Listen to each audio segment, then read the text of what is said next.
How to create an additional web disk account in cPanel. Web disk allows you to use an encrypted connection, and it is the most secure way of file transfer in cPanel. Log into your cPanel account and you will be on this page. Go to the Files section and click the web disk. Here, the main web disk account uses the cPanel's user and login ID, and you may need to give the account's login details to other users of the domain. You can create an additional web disk account and give it to other users. Enter a username for web disk account and select a domain. You can enter a password manually or use the password generator. To generate a password, click Password Generator.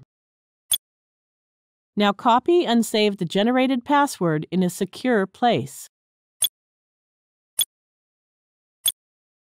After saving the password, click the checkbox and then click the Use Password button.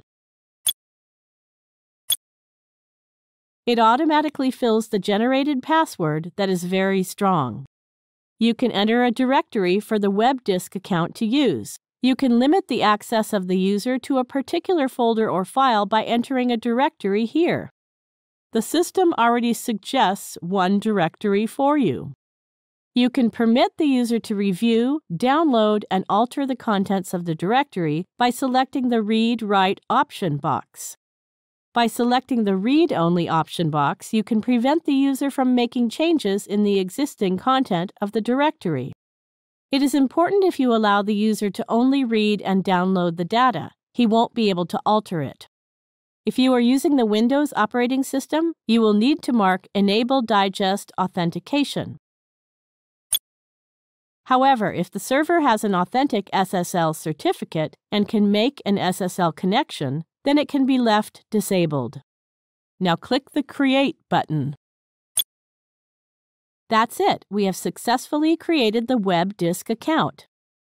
Thank you for watching.